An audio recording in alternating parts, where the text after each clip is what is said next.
Welcome back, everyone. It's the Sports Take Lunch Break. I'm your host, Andrew Corns.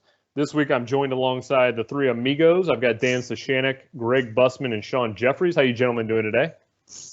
Good. What's up? Little tired today. Tired? Okay. Were you up too late watching the overtime game last night? Watching some of the new Critical Role D&D. Sorry, Nice.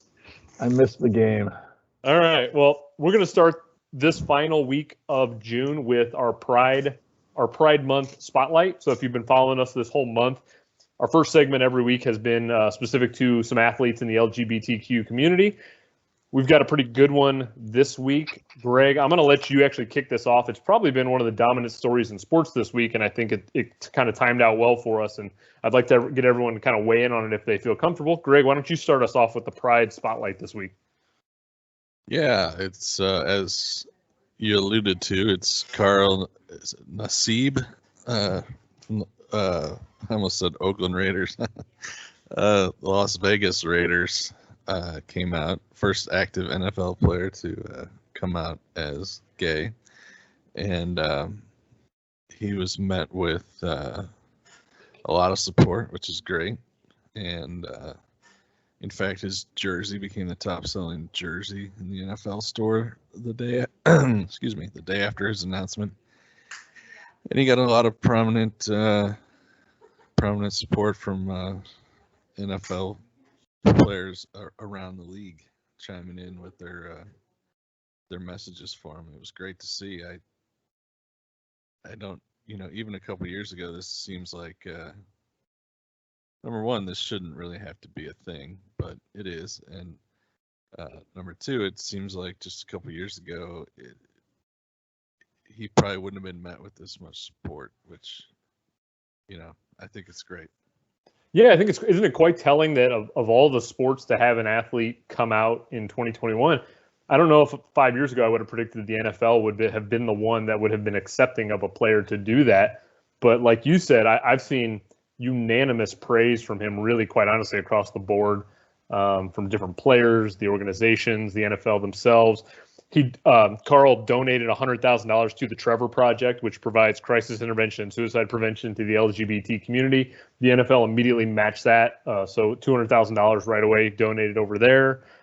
I'll be sure to put a link in our YouTube video to the Trevor Project if you want to learn more about that or donate yourself. I think it's a really good cause. I'm absolutely blown away with, like I said, the outpouring of support for Carl. I think the video he posted online on Monday or Tuesday or whenever it was that he made that announcement.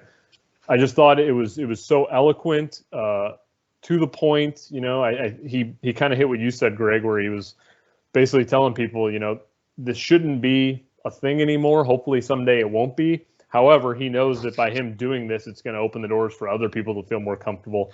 And so for him to kind of, carry the shield right now is really a big move. I'm very excited to watch him play even more so. He wasn't necessarily a name that I think a lot of people knew, even inside of the NFL world. He's, a defensive end. He's been in the league for a few years. Recently got a $25 million contract from the Raiders. But I think he's going to have a lot more prominence now. So I'm looking forward to watching him play. Really cool story. I mean, he's a good player. Michael Sam did this. If people are like, wait a minute, I thought this already happened. Michael Sam, who went to Missouri in Columbia and tried to make it with the Rams, came out as gay, but he never was on an active roster. But I think one thing bears repeating from the message Nassib wrote, and that is that, as he said, studies have shown that it only takes one accepting adult to decrease the risk of an LGBTQ kid from attempting suicide by 40%. So, it's important to show your support and acceptance, and to be an ally to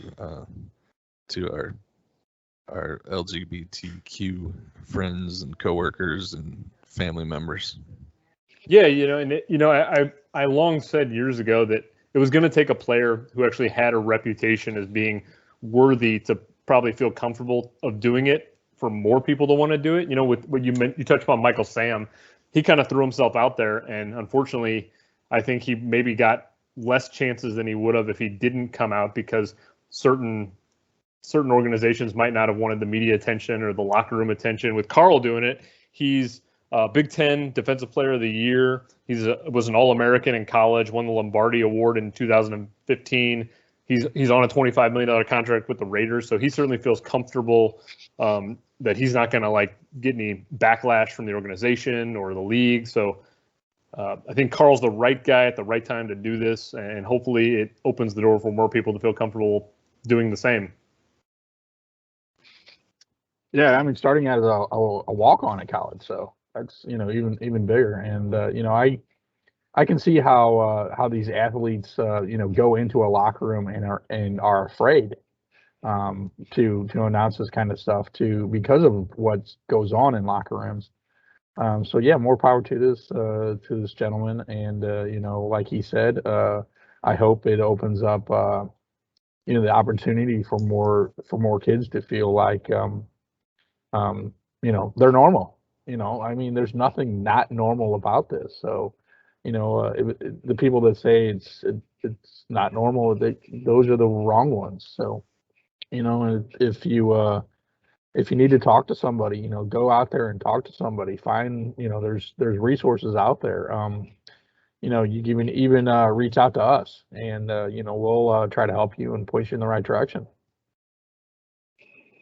And Sean, did you want to weigh in on it real quick? I think I agree with you. I think that Carl Nassib was just kind of the right guy at the right time. Just to repeat what you had said, Andrew, he was. I also was a little surprised to see the NFL kind of, at the forefront of this issue. But again, it's just the time is right, and the timing for Carl was right. He felt, and I think being in a place where he is obviously surrounded by supportive, coworkers and teammates and friends and family, it makes all the difference. And as Dan mentioned, you see so often, especially now with it being so politicized around the country, the rights of LGBTQ athletes, students, just people in general, sort of in the firing line. Seeing this kind of thing being made a big part of the media, and the exposure that it's getting, and the positive exposure and the support that's being shown, I think is just another way to sort of help. The more people see that, the more people I think will be comfortable, both, coming out themselves, being supportive, vocal, public allies, that kind of thing. I will mention just real quick, another professional athlete that came out this past week, a Japanese soccer player, Kumi Yokoyama, who is currently a forward for the Washington Spirit, or had been. The Washington Spirit plays in the United States in the National Women's Soccer League, and came out as a trans man. Yokoyama has been on the Japan's Women's World Cup soccer team 2019. Even more, I think, politicized because of where Yokoyama is from, and with the Olympics coming up in Tokyo this summer, Japan does not have any kind of record of, extending rights to people, transgender people in particular. It's very difficult there to come out as trans, and Kumi says that they would probably never have come out in Japan, but has lived in Germany, has lived in the United States, is surrounded by probably a much more supportive, group of friends and family now. So it just kind of goes to show how it's great to see a lot of change happening here, and it's very visible. But there's still places that it's so far behind that I think this kind of thing really, again, the positive exposure that it gives can only make it easier and better. And if we all kind of band together and support and stick together and help each other, then it'll make it a better place. Not to be too new agey, but it'll be better if everybody could support each other for sure. Yeah, we definitely wanted to make a point this month to kind of put it at the forefront of our outline and our segments. We're going to kind of close the book on it going into next month, but it's going to be something we continue on in the future as more stories come up. It's just we want to continue to highlight these athletes because they need to be recognized, and more attention needs to be focused on that than some of the other stuff that's out there. So this isn't going to be something we just kind of close the door on and don't revisit it till next year. So definitely pay attention to us, and in the future months we'll have more on this. Hopefully you enjoyed it. We're going to switch over to a couple of playoff sports going on right now, NBA and NHL. We'll start with the basketball NBA playoffs. Last night, the Clippers came back against the Suns, got the series to 2-1. Bit of a surprising result, quite honestly, because they're playing without Kawhi Leonard, and Phoenix just got Chris Paul back. My question really to Sean, I know he's kind of our basketball head of us. Sean, what do you put the odds at for the series right now between the Suns and the Clippers? It's still 2-1 in favor of Phoenix. Do you think Phoenix is the favorite? If so, kind of how do you see that breaking down? I think you have to look at him as the favorite with Kawhi out, but and with Paul coming back, I think that's only going to make Phoenix better, increase their chances of continuing on and winning this series. Frankly, I think they'll win it probably in 5. I'm not surprised really last night that the Clippers were able to win that game. I don't know. I didn't watch from whistle to whistle, but it seemed there was a lot of sloppy shooting from the field, a lot of I don't know. It seemed like a lot of forced chances, and it just didn't seem like a real smooth ride for either team, frankly. But being at home, the Clippers, I think, were able to kind of get that one win under their belt. But I kind of think that's all that we'll see from them, especially if CP3 gets back into his groove and makes the rest of their team better. Yeah, it was a bit of an ugly game, to be honest with you, and that's not just because of Devin Booker's broken nose, which was hard to look at. That was, for me, the biggest reason why the Suns struggled was Booker had that mask on.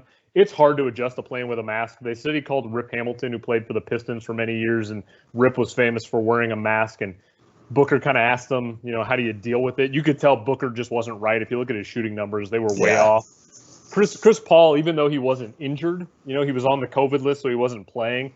It's just going to take some time to get back up to speed. You could tell he just didn't look like he was as fit as maybe if he had played the first 2 games. So I'm not overly surprised that the Clippers won. I think Paul George is good enough on his own to carry that team to a win or 2. I still like Phoenix in the series. I'd be shocked if Phoenix doesn't win over the course of 7 games because Kawhi's not playing. That's just so much pressure to put on Paul George, who's leading the NBA in playoff minutes right now. I don't know if that's sustainable. I do want to mention a couple things about the Suns that I find interesting. Number one, after game 1, Devin Booker had a 40-point triple-double. A lot of people started making some crazy comparisons to Devin Booker and Kobe Bryant. I understand that, he idolized Kobe and all of this, but I hope people slow down a little bit with that. Devin Booker's 24. He's a really good player. But by the time Kobe was 24, he had already won 3 championships with Shaq. It's a different level. Let's not expect Devin Booker, who has no championships at 24, to be Kobe Bryant today. Let's give him some time, see him develop his own kind of mold. That's unfair pressure to put on a kid.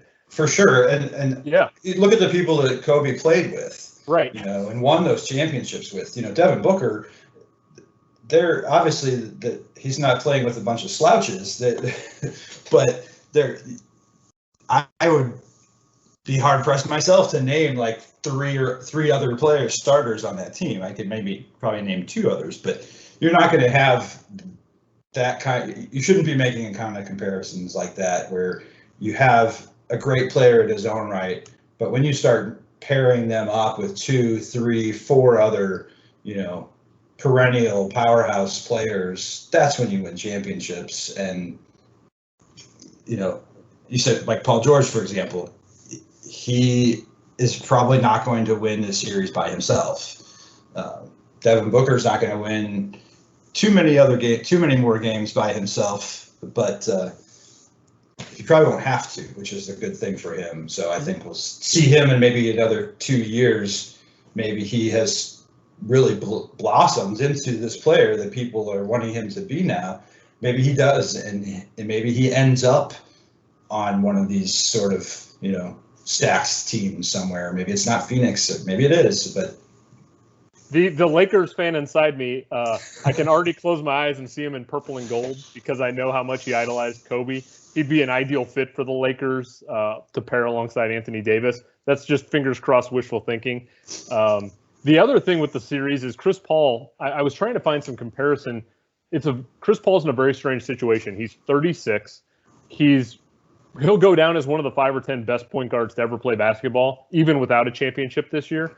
However, if he goes on to win it, there's really not a precedent in the NBA for a 36-year-old player with a Hall of Fame resume to win their first championship. That just doesn't happen.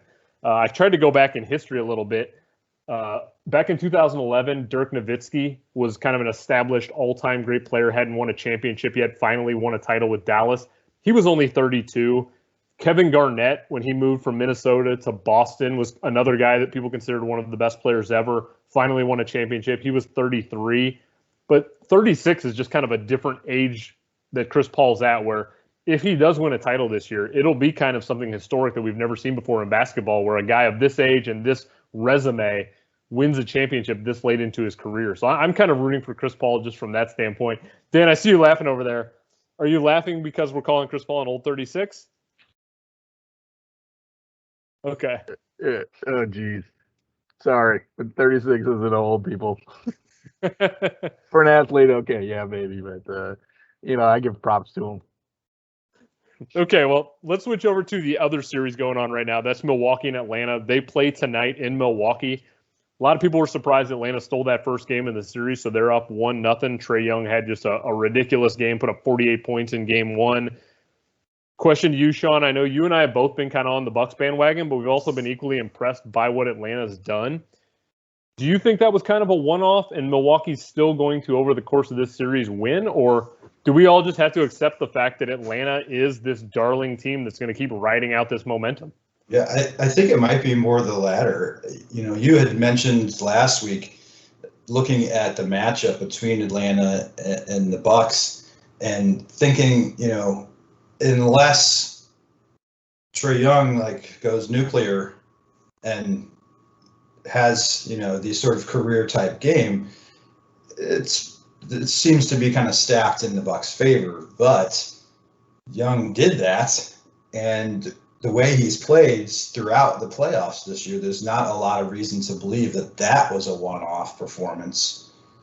I think it's just going to come down to the matchups and the adjustments. Do the Bucks make some kind of adjustment to keep Young off the board like he did then? Giannis didn't look very good in that game, and I credit Atlanta with the defense that they played on him.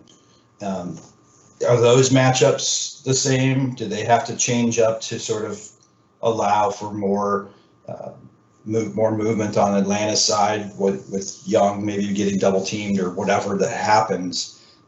Something that then gives Giannis the ability to kind of come out of whatever funk he had been in, but he didn't look. He looked really off, and it worries me to see the Bucks' best player looking that way, and Trae Young looking, as hot as he was. So I don't know. I think it could really, just that one first game could really swing the pendulum back, and it's gonna, the Bucks are gonna have to reestablish the dominance somehow, and I don't know if they can do it on the road. I don't know if it'll happen there, but Yeah, I after the Bucks beat the Nets, I thought even coming into the playoffs, I thought the Bucks had a quiet confidence about them that they had experienced failure, and that's kind of typical of NBA basketball. These teams have to kind of have failure year over year to kind of get over the hump, and it felt like the Bucks the last 2 years had those moments, and this was their year.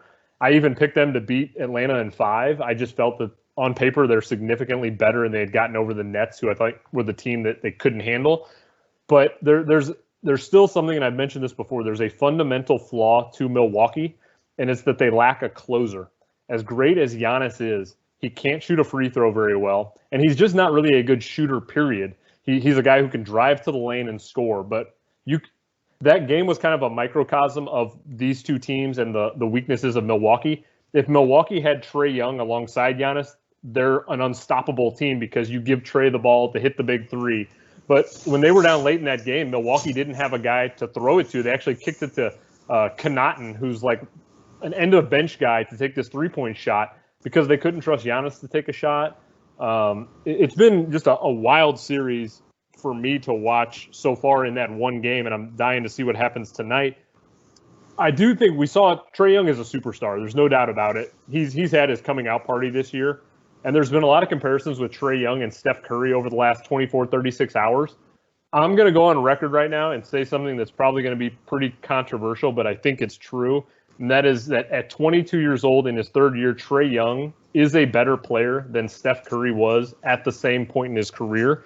And it's not even close. If you look at the numbers, Trae Young in his 3 years in the league has averaged 19, 29, and 25 with 8, 9, and 9 assists per game.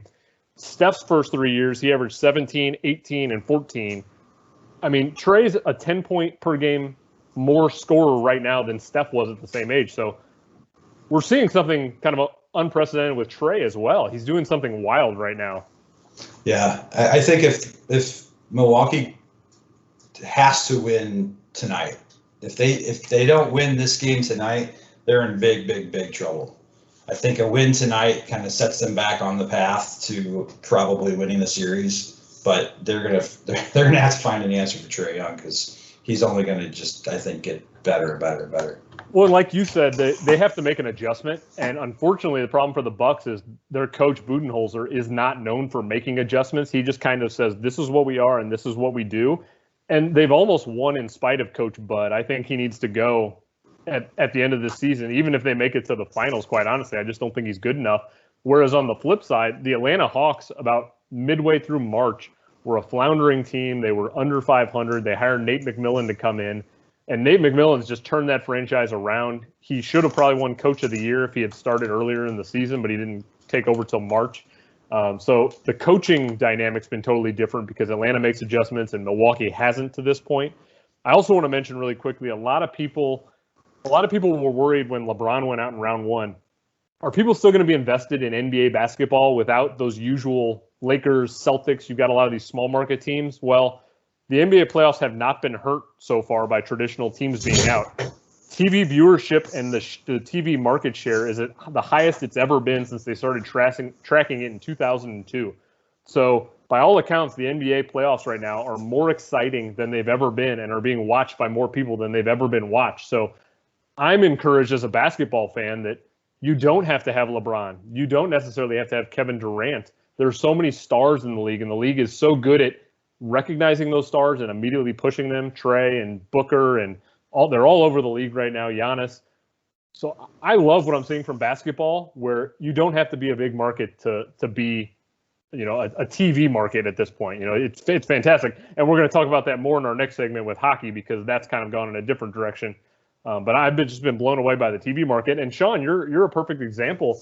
You haven't always been the biggest basketball head, but you've really kind of over the last year or two gotten more into basketball. And I imagine it's because the league is recognizing this star talent and pushing it. And it's probably exciting to you to see these new stars develop. For sure. And, and I don't know, coming into, my basketball fandom, the players that I knew are long retired. It's been a long time since I've paid enough attention to know like starting lineups from teams. And I think you have a lot of young people who have maybe followed some of these guys throughout their college careers who are now in the NBA, and they're seeing them succeed and being really good and exciting and fun to watch, and it just sort of builds upon itself because the NBA does such a good job of sort of promoting their game as opposed to some of the other leagues. So yeah, I think it's been a lot of fun. Like watching a game like last night for a little bit and saying, man, this is kind of lousy. Like I'm not used to watching this caliber of shooting, for example. It's kind of funny to say like, oh wow, I've watched a few games. So, yeah. So now switching over to hockey, and Dan, I know we're going to lose you in about 20 minutes, so I definitely want to get you in pretty quick on the hockey segment. Last night we saw the Canadians do the totally unexpected and beat the Vegas Golden Knights. And not to me. Well, to be fair, in our playoff bracket, only one person picked the Canadians to even win a series. So not a lot of people had them going this far. We've also got Game 7 hockey tonight, Tampa and New York. We'll get to that in a second. First, over to you, Dan. Canadians in the finals. Do you love it? Do you hate it? Do you think they can actually have a chance to win the Stanley Cup at this point? Where do you stand on the Canadians? I love it. I know some people talk about small markets and big markets and all this market talk, but to me, it doesn't faze me. These hockey players, a hockey player, a hockey town's a hockey town. It's good to see the disparity year to year that is not your same typical teams. We just came off of talking about basketball, and I got out of basketball a little bit. I was into it in my high school days, and then Chicago was all that anybody ever talked about, and I had friends from Chicago, so it's just like started to snooze about it, even though it was such good basketball. With the team was so good.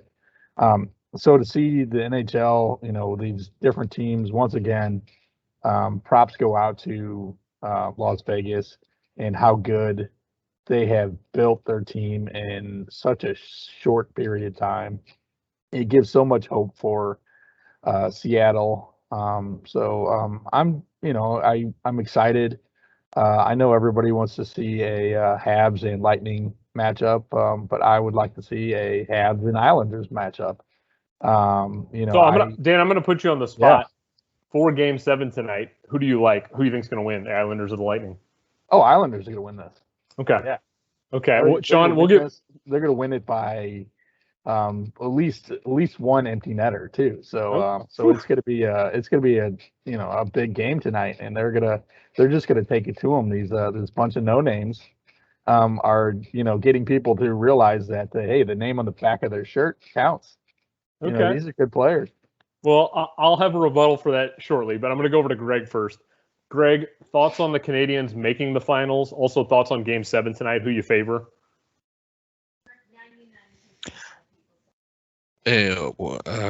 Actually, Andrew, 1 second.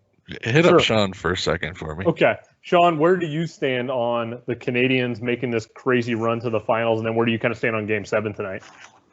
I have to say that I'm surprised that they won the series. Honestly, I thought Vegas was a better team, and they might still be. They just didn't play better at the time where it was necessary. But as I mentioned, I think last week, the Vegas kind of turned into this like perfect villain for me, and I was happy to see them lose. The only problem I have with it now is that if the Canadians are in the final, they have a chance to win, and that completely destroys my theory that a Canadian team won't win the cup in the near future. Honestly, I think they are the underdog versus whichever other team they play, the Islanders or the Lightning. I'm rooting for the Islanders, obviously. We know that. So I'll pick that with my heart and say that they're going to beat the Lightning. I think the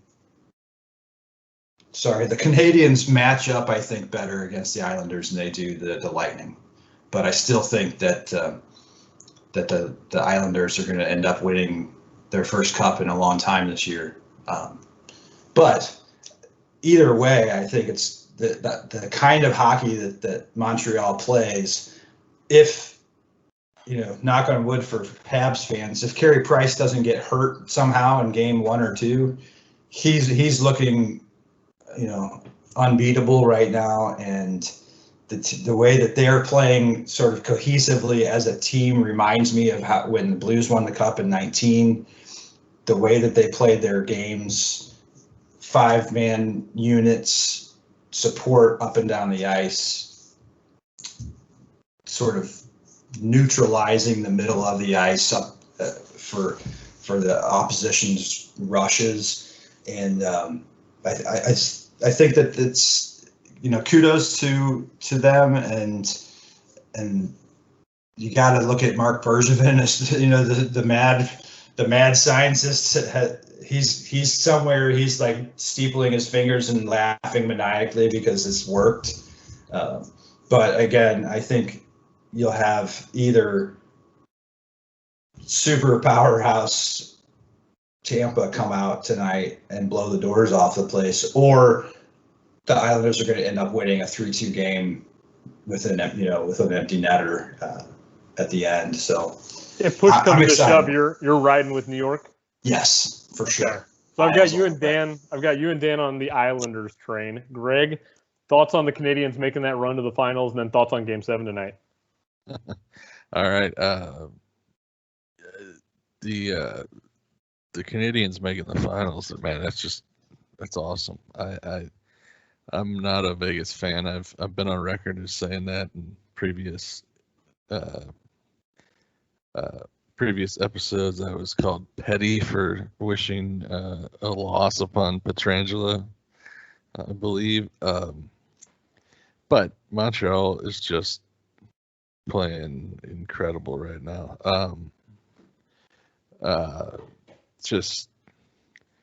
They're going to be tough to beat no matter who they go up against. They've 30 straight penalty kills. They've scored more shorthanded goals than allowed power play goals. Let's see, they're 11-2 since going down 3-1 to Toronto in the opening round. I mean, just go on and on. They kind of, if people scratch their head and wonder if they deserve to be there, they absolutely do. They've been playing quite well. As for tonight, I'll throw some water on the Islander party and go with Tampa Bay. Side note, is there a better sports town to be in right now than Tampa Bay? I mean, we'll get around to that actually at the end, so I'm glad you brought that up. Yeah.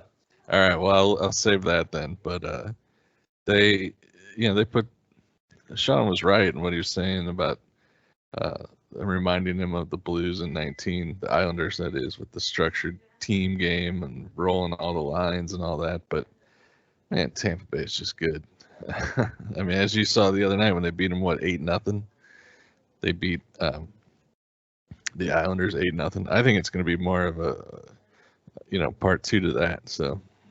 Okay, so to begin with, I fell asleep before overtime last night. However, I was woken up by the collective exhale of Blues fans who, like Greg, were petty and said, let's get Pietrangelo out of here because if he wins a cup, it makes us look really stupid. So I think people just hate Vegas because Pietrangelo's there. And there's some Mark Stone hate going on. I understand that too. But I think it ultimately stems from Pietrangelo being there. If he wasn't there, people wouldn't disrespect Vegas like they do here in St. Louis. I'll address, let me throw out, I think Tampa's going to win tonight.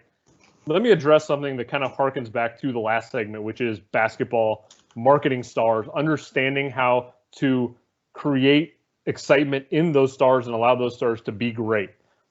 I have a fundamental problem, and it gets worse and worse this year, and I'm finally starting to see others, especially people who work for ESPN and people in the media, finally accepting this fact. We need to end the term playoff hockey, because the idea of playoff hockey is not, it's kind of a cool marketing term, but it's actually starting to upset me the way playoff hockey is being played, because it's hindering the star players from being able to play the game the way it was in the regular season. It's a different game than the regular season. Let me start by saying in Game 6, the injury to Nikita Kucherov changed that game and maybe changes that series because Scott Mayfield takes a shot at him. Should have been a penalty. Scott Mayfield shouldn't be doing that kind of stuff. He goes on to score a goal that ultimately helps the Islanders win that game. Scott Mayfield has as many penalty minutes as he's played games in the NHL. The idea that hockey's more concerned with protecting the way he plays than the way Nikita Kucherov plays is bad for hockey, okay? People would be more inclined to watch tonight's game if Nikita Kucherov is able to do what he does and guys like that. I also want to go back to Greg Wyshynski from ESPN wrote an article kind of about the pros and cons of playoff officiating. He put out a stat that kind of blew me away.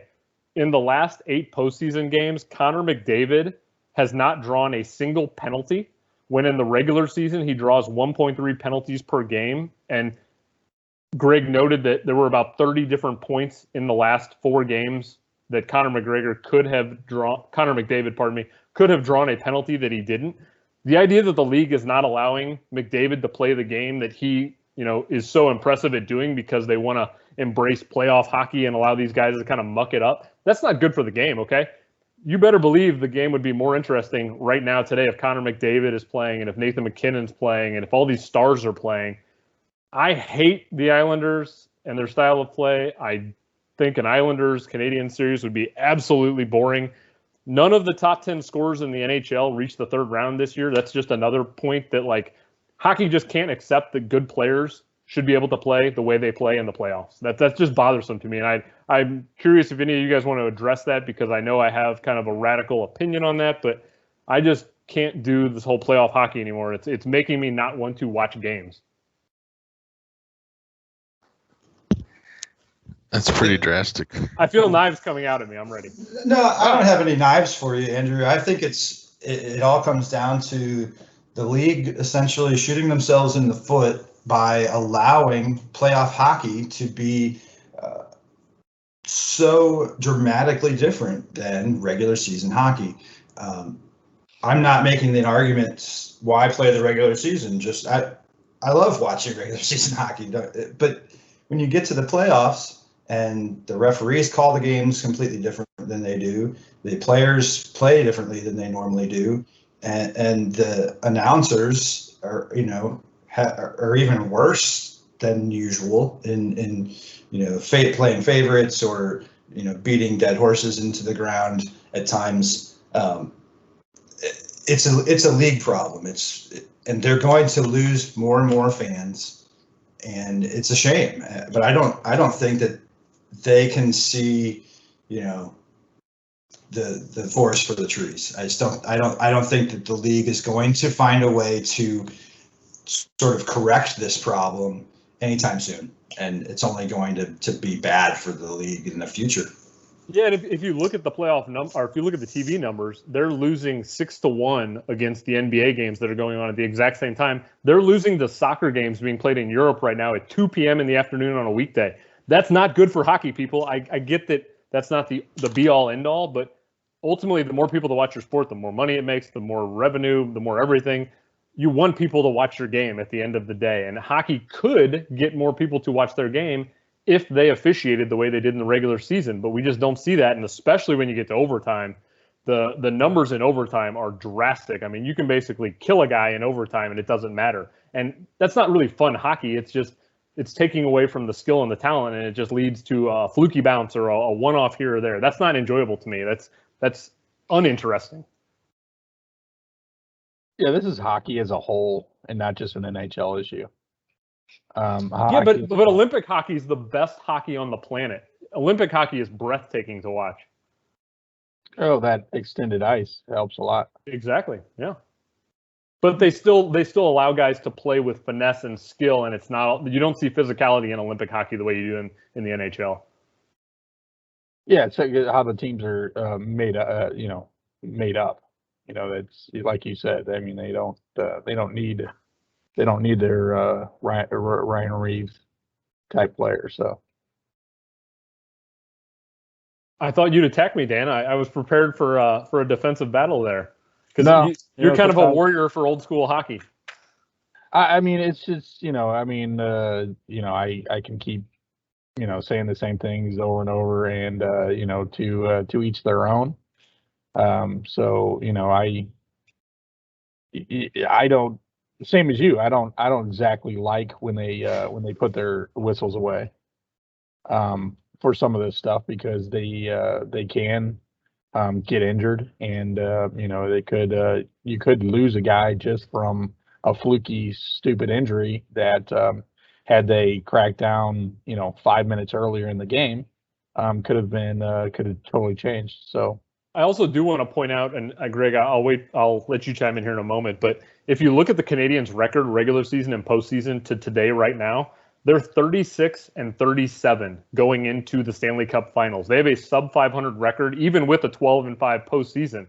If they win the Cup in 7 games, they will have won the Cup with an exact 500 record. Again, I don't think that's good for the NHL to have such a mediocre team over the course of a season win the championship. I get that it's Montreal and people will embrace it because it's a Canadian team, but fundamentally, do you really want your mediocre, average teams to go on these runs in the postseason where they look better than they are because of the way the league officiates? I don't think that's necessarily great for the NHL personally, and I think it would be a glaring problem if we get Islanders and Canadiens, because those are the two of all the playoff teams over the last couple of rounds. Those teams there's nothing sexy about them. There's nothing. Take away Cole Caulfield. Cole Caulfield's having a superstar moment coming out right now, but the majority of Montreal and New York is just not exciting hockey right now. It's just kind of grinders and mucking it up, and Vegas and Tampa are far more teams who are going to put some power and firepower behind the scoring. True, but Vegas didn't win. It was right there for them. The Canadiens would be the third team since the expansion era to have the worst record of any playoff team to win the Cup. So it's only happened 2 other times, so it's not like a huge ongoing issue. But yeah, I don't know. I it's tough, Andrew, because I can see your point, and I don't know. I can see both sides of it, and I don't know what I would do if I were in charge of the game. Well, I'm down on my hands and knees right now praying for Tampa tonight. John Cooper, you guys, Kucherov, do whatever you have to do to get your body on the ice. Tampa has to win tonight for this salvage the season, or else I'm just going to have a hard time being compelled to watch those two teams do anything, because that's just not an interesting series to me in any way, any shape whatsoever. God is an Islanders fan, by the way. Okay, so let's switch over to one other hockey story. It's a little localized here. We're still early days in kind of trade rumors and things like that, but it's had enough significant movement behind it that I want to get your opinion on it. So Calgary Flames have a young superstar emerging in Matthew Tkachuk. He's obviously got ties to St. Louis with his dad playing here for the Blues and living here.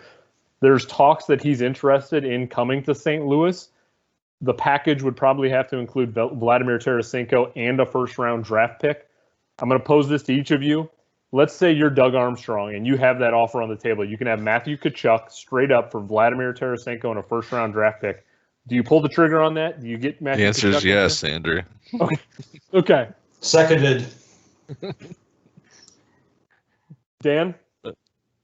Yeah. I mean, I would love to get Matthew here. If Matthew comes, then we might get a chance to get Brady too. And I'd love to see more Grady hockey. These are Grady players, though. They're not the type that you like specifically, but well, Matthew's got some skill to him. Don't sell Matthew short. He's got some quality to him. Yeah, but he's more of a grinder than. I'd say he's more. He's got a little dirty streak. He's kind of Shen-like to me. He's got a little nasty in him. Okay, but he's a top line guy for sure. He's not a grinder. No, hey, grinders can be first liners. The question to me is, why would Calgary take that? Well, I mean, and I'm a little surprised that none of you hesitated at all because of the first round draft pick, because I know people in hockey value first round draft picks very highly. I don't necessarily, but Calgary, a first round draft pick is apparently a pretty alluring piece in a trade. I would think Calgary would want a first round draft pick. Well, weren't we wasn't mid-table? I mean, first of all, sorry, go ahead, Dan. I was just gonna say, weren't we mid-table in the draft? Are they talking about the draft now coming up, or it could be a future pick? Oh. Go ahead, Greg. I'm sorry. Oh, wasn't Kachuk a first rounder? He was. So you're basically just getting a known quantity first rounder for an unknown quantity first rounder. It's not like the Blues have a great history of drafting awesome players. I'm glad you brought that up, because I would also take the trade in a heartbeat if I'm Doug Armstrong and that's on the table, because I'll beat this like a dead horse. A first round draft pick is not that interesting to me. And even if they go out tonight, I just want to highlight the fact that Tampa Bay has become, over the last 5 or 6 years, the model franchise in the NHL. If you look at the points accrued over the regular season, only the Capitals have more points than them in the last 6 years. And if you look at the way they built that team, of the players on that team, they drafted 9 of the 20 players they have on the roster. 4 of them are undrafted players. The last first-round pick that's still playing for them is Vasilevsky, and that was a 2012 first-round pick. So over the last 9 years, not a single Tampa Bay first-round pick has made their team enough to still be part of their team. So I think first-round picks are far overblown. I would jump at the opportunity to trade a first-round pick in Tarasenko for Kachuk. However, I have seen other teams will probably come with sweeter offers than that. So the Blues might have to add another piece, maybe a Vince Dunn. None of us are that high on Dunn either, but I'm hoping. Yeah, but he's a Kraken, though, I think so. Yeah, I think so too.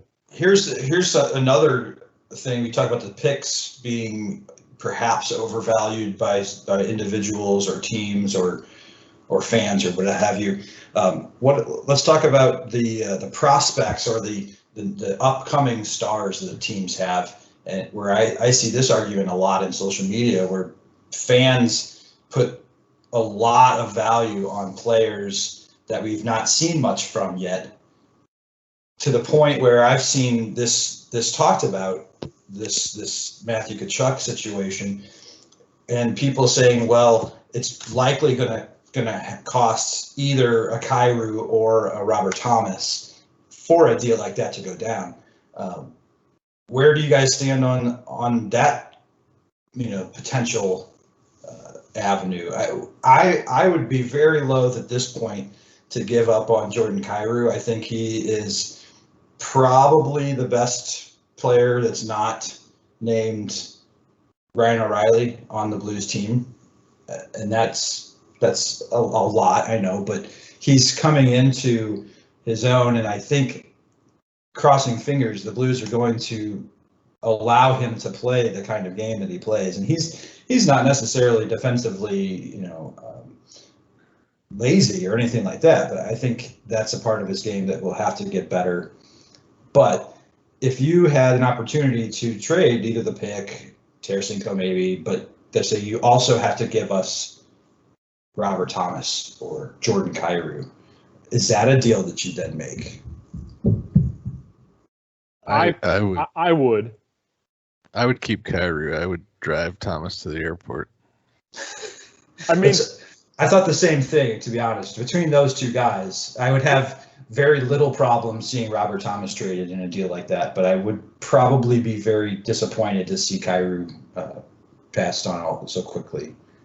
It's going to be an interesting scenario, because Kachuk's on a $7 million deal next year, and then he hits free agency, and he's probably going to get a bump to that point. So the Blues are going to have to shed some cap space, which is why Tarasenko keeps coming up, because he and Kachuk are about the same value right now. If you're talking Kachuk and Thomas, I'd do that in a heartbeat. I'm with you guys on Kyrou, because he's a winger, and Kachuk's, I think, going to play up the middle.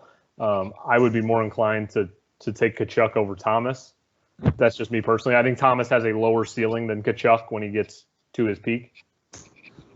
Yeah, when's that going to be, by the way? We've been waiting for that for years, it seems like. For Robert Thomas to hit his peak. Yeah. I think his peak is like a second line center, honestly.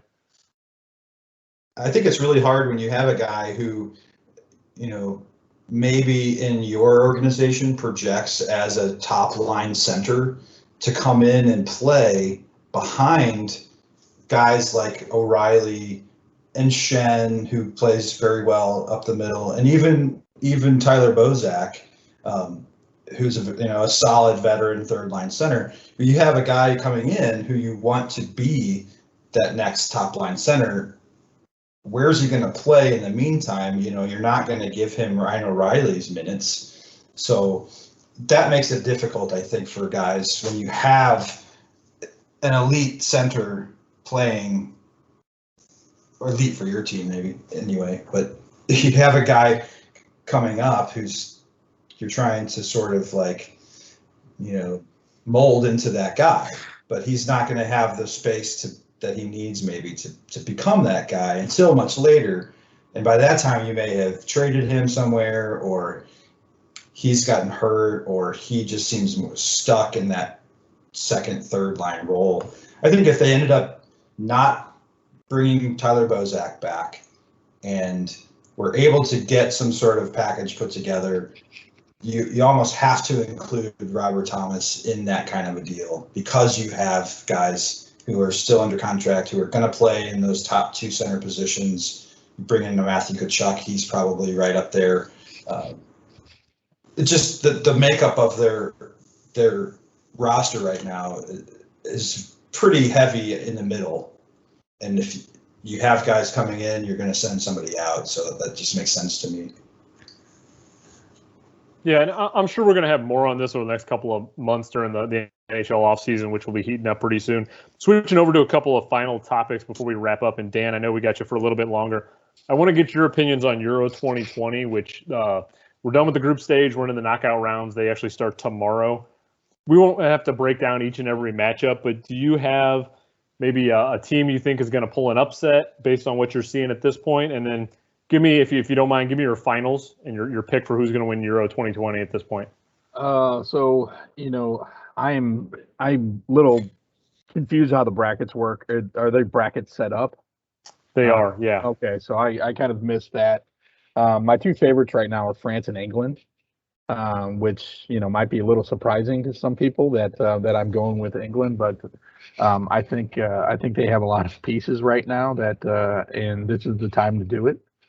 You know, my major upset would be that the Czech Republic might be able to take over the Netherlands and win that one. But I mean, you look at all these teams and you had to pick one of them as an upset. I think that was your best bet here.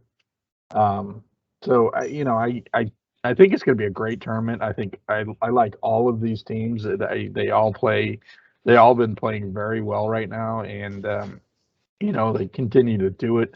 Once again, with any of these tournaments, I cross my fingers and hope that none of these guys get injured, especially not our guys. But it is what it is. It's a great tournament right now, and I'm just glad to see good soccer on the TV again. And so those are going to be my my picks. I think a little controversial, but hey. Well, I'll open it up if Greg and Sean, if you guys want to chime in, let me know. If not, I'll get over to my picks. I know you guys aren't as into soccer, but I'll let you get an opportunity. I had a chance to watch a number of matches, and if I had to I don't know where the brackets stand, like who's matched up right now. I know who's playing, throughout this weekend. I see those games, but I really like Italy and Spain as two sort of teams to watch come through. Italy's probably not maybe as surprising a pick as Spain, but even so, when you have like the Frances and the Englands and Belgium, the ones that to me look like the biggest powerhouse teams, I think Italy would quietly surprise fans of those clubs coming through, and I think then Spain would almost kind of be like my dark horse, like the one to surprise folks. They really just seem to know how to put the ball in the net, and it's makes for really exciting fun.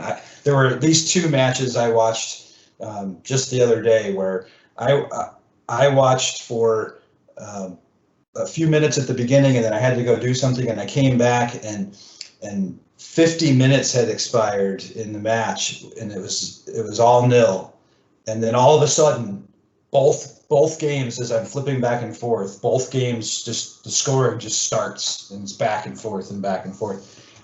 So it's been fun to watch, and I think that if I had to pick one winner right now today, it would be Italy. Greg, do you want to jump in with a pick? Yeah. It's pretty chalky, I guess, but I'll go with France for my favorite to win. Won the World Cup. They got through a tough group, the group of death, I believe they call that. I'll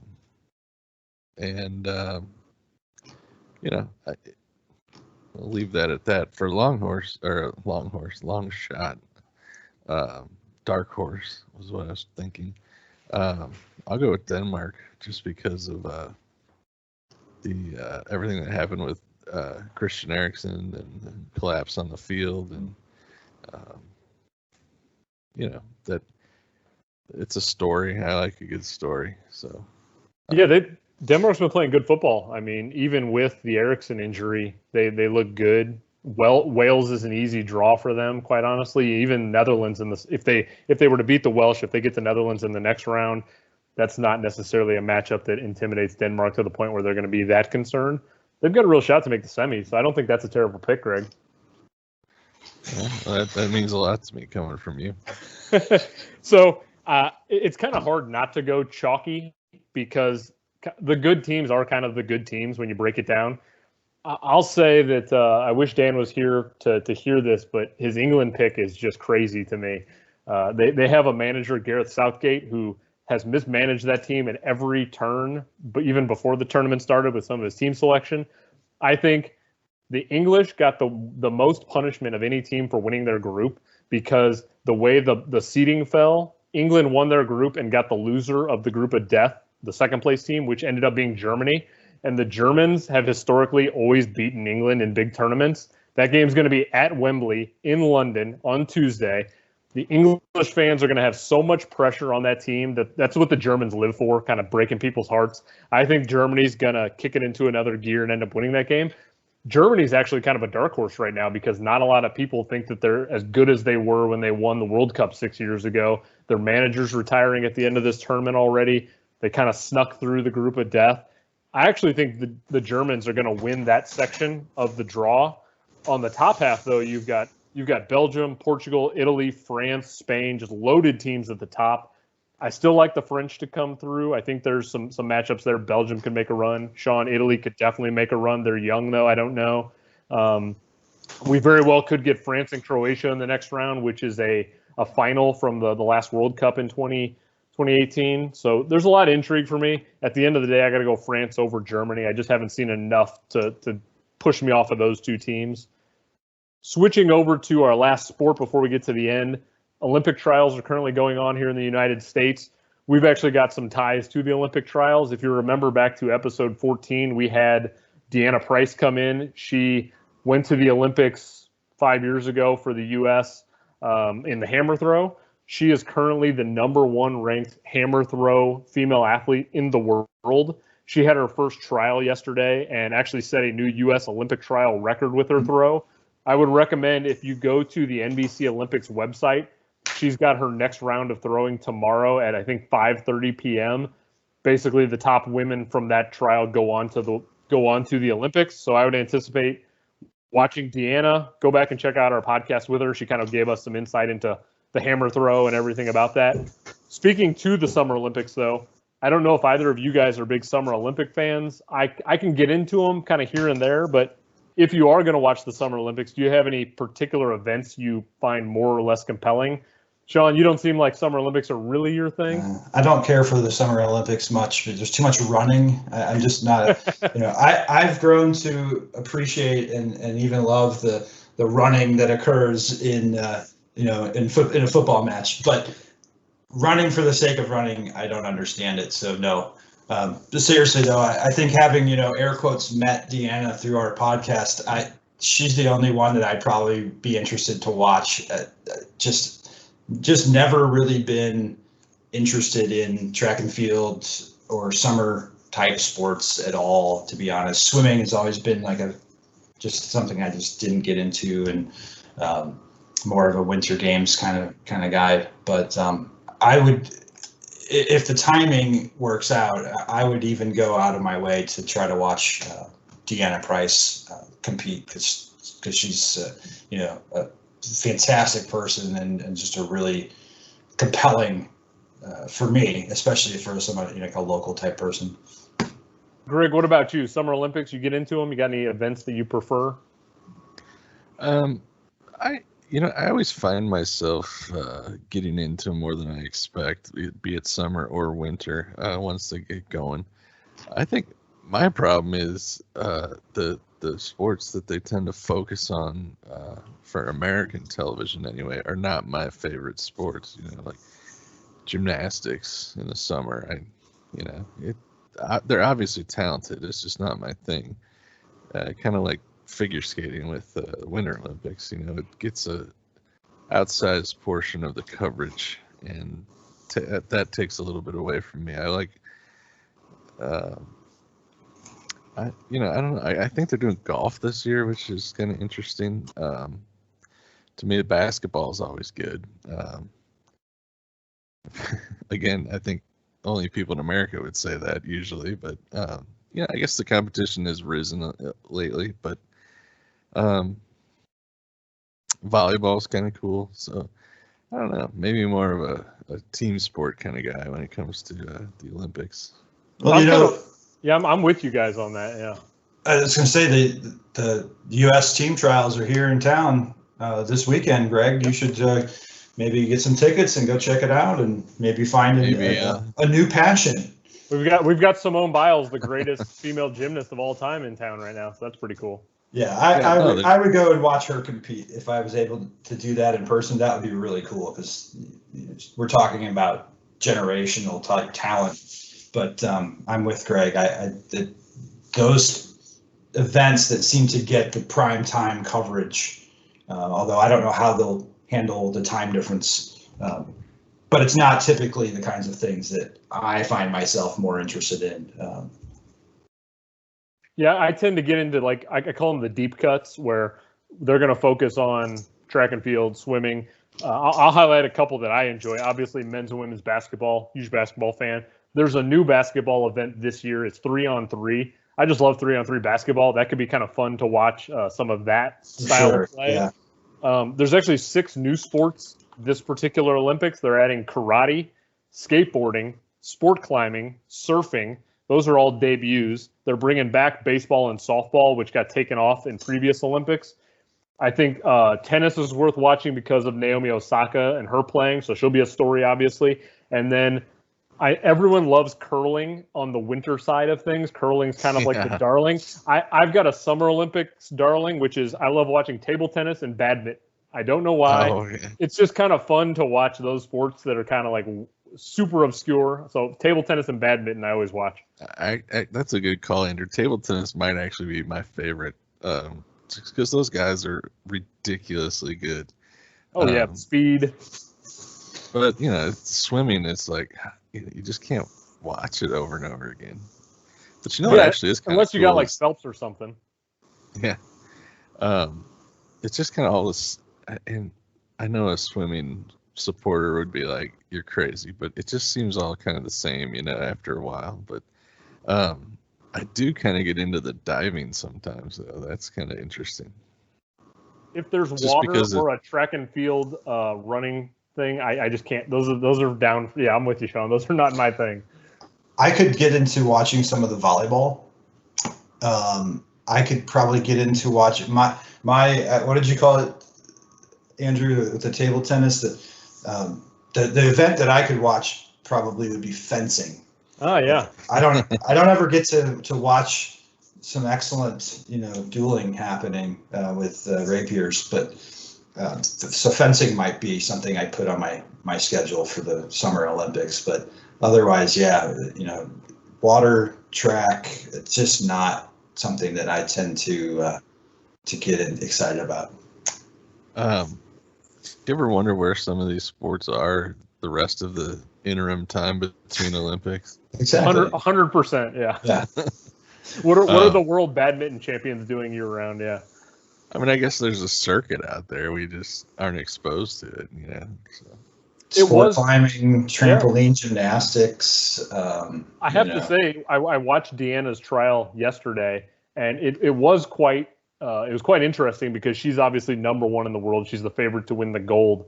However, there's a significant drop off between her and like the 20th ranked female in the U.S., where it almost felt like they were playing different sports or they were doing different things because, Deanna was throwing this thing 10 or 15 meters beyond them, which in terms of, competitive Olympic competition, usually you're talking about hundreds of meters and things like that. So for her she's putting up like Babe Ruth numbers next to these people. It was just crazy. It was crazy to watch. Okay. Last thing before we sign off, we got another really good listener question that I wanted to pose to you guys. Greg, you kind of teased it a little bit ago talking about Tampa. The question kind of came from the idea that Tampa's become this great sports city. They've got the defending Super Bowl champions. They've got the defending Stanley Cup champions. The Tampa Bay Rays have some young talent. To you guys, what are the top 5 sports cities in North America? If you had to list the top 5, whatever criteria that fits your mold, you let me know. What are your top 5 sports cities in North America? I'll go first, Greg. I'll go first. Chicago, Los Angeles, New York, St. Louis, and Denver. Denver. Denver. Probably not Denver. I would be hesitant to pick something that wasn't on the East Coast, probably for number 5, like a Philly or a Philly. I will not pick that other East Coast city that has sports in it. I will not pick them for anything ever. I'll stand with the New Yorkers in their battle against them. I won't even say their name. It took me a minute to figure out who you're talking about, and then it hit me. Yeah. All right. So I guess that's me then, right? If you want to take a minute, I'll jump in, but I'll leave it to you if you're ready. I think St. Louis is still ranked right up there. I think that they get a lot of flack about best fans in baseball. I'm on that. I agree. I think that's silly. I think that it's a shame that the Rams left St. Louis, and I don't think it was because the city didn't support them. I think it was because of greed and other issues. I think that we could support an NBA team if it was here. Absolutely a WNBA team. St. Louis is a great central place where you can bring fans in from all surrounding states to your sport, and I think the MLS here in St. Louis is going to be huge and garner a lot of more national attention to the city as big name teams like Miami or New York or whoever come through St. Louis. So I got to include St. Louis on that list. Greg, what about you? I'll try to fumble my way through this. If I get stuck, I'll throw over to you, Andrew. But okay. Since I teased it, and we're just talking currently, right? I mean, or all time, or currently, what are your top 5 sports cities? And the definition of what that means to you can be whatever you want it to be. All right. Well, since I teased it earlier, I think you got to go with Tampa Bay. They won the Super Bowl. Lightning are incredible, and the baseball team is going to be good for a long time, and they're making it work. they're kind of what you want the Cardinals to be. So I'll go with them. New York, I'll throw in there as well. In Chicago, that's where I think I end my tie-ins with Sean. And then after that, let's see, I guess you got to be a homer and throw St. Louis in there. That's 4, I believe. You're up to 4. So number 5 would be I'll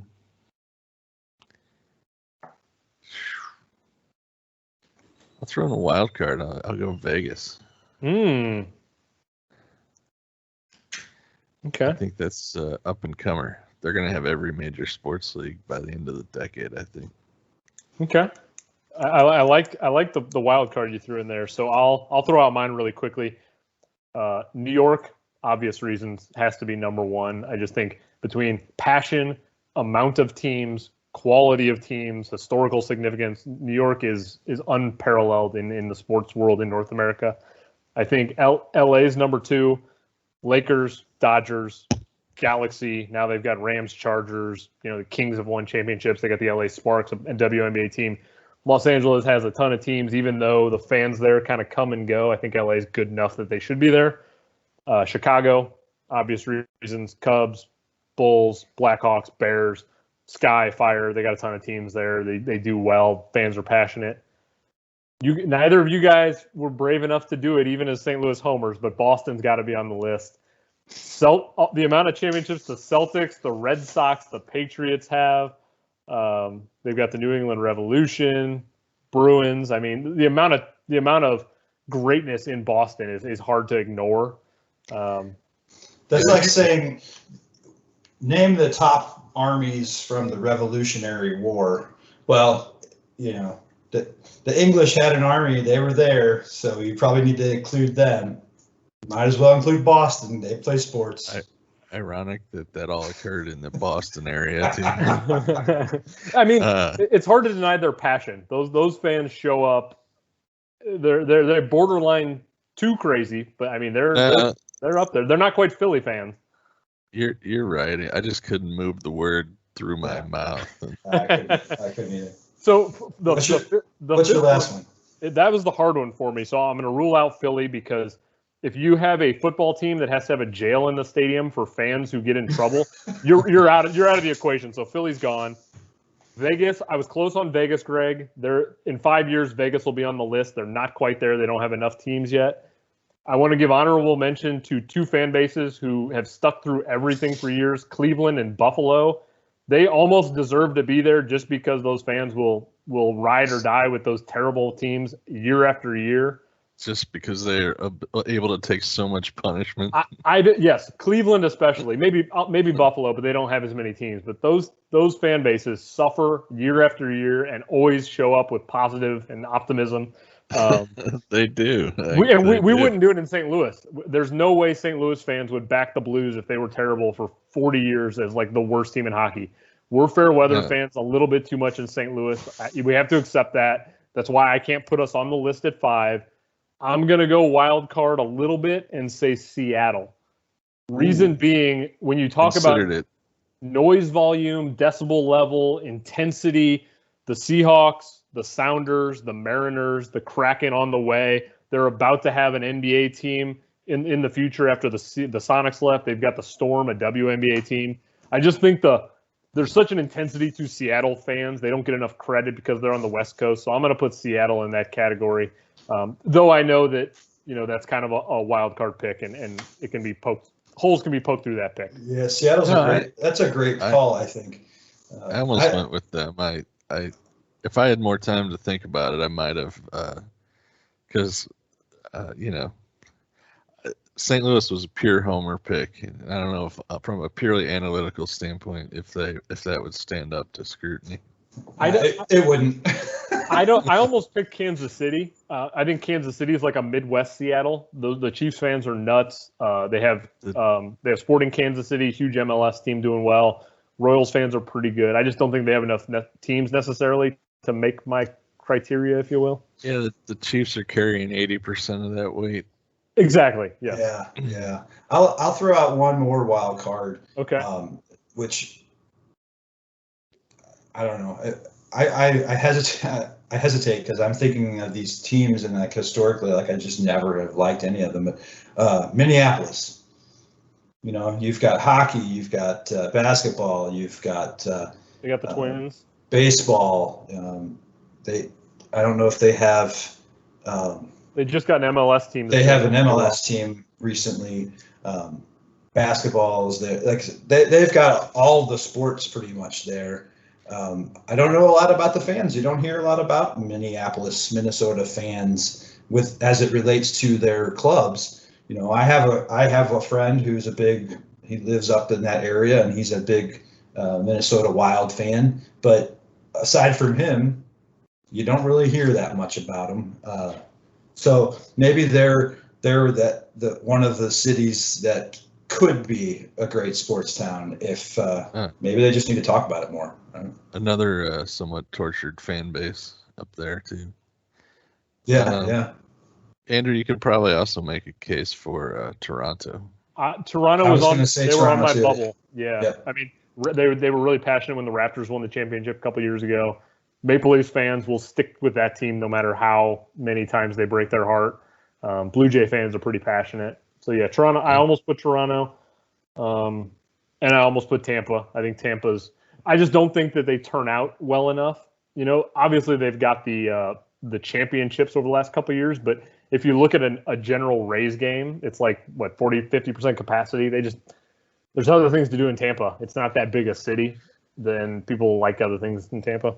Well, here I'll plant a seed for next week for some baseball talk. The Rays just called up their number one prospect.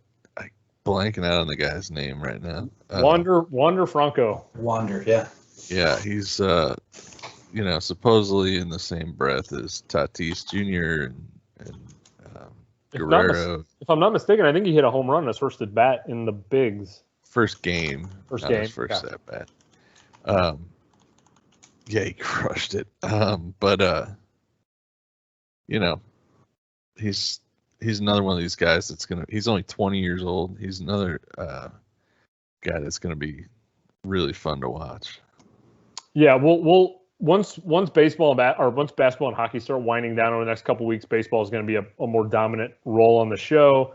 Obviously, this last week with all the goop checks that have been going on, and Max Scherzer was in the news yelling at Girardi, and guys are pulling their pants down at this point to sort of mock the home plate umps, and it's getting outlandish. We'll have a lot to talk about next week because I'm sure there's going to be more over the next 5 to 7 days in terms of baseball and all these checks. I mean, the guys taking their pants off. That's right. Yeah. The umps running their hands through Scherzer's hair. I mean, come on. Yeah, it's getting wild. I mean, they were even checking Bryce Harper the other day. Kind of, I think it was, they were like doing it out of spite at this point. But it's getting pretty wild. They should have George Brett come in to be like, the official celebrity judge to come in and say, do you have stuff on your, we get George Brett in there, see if he'd be interested in doing that. That's great. I love that. Okay, so we'll have plenty more next week. That's going to do it for this episode. We appreciate you spending some time with us. Be sure to subscribe on our channel, Apple, Spotify, YouTube, wherever you're listening or watching. You can find us at stlbreak.com, and we'll be back again next week. Thanks.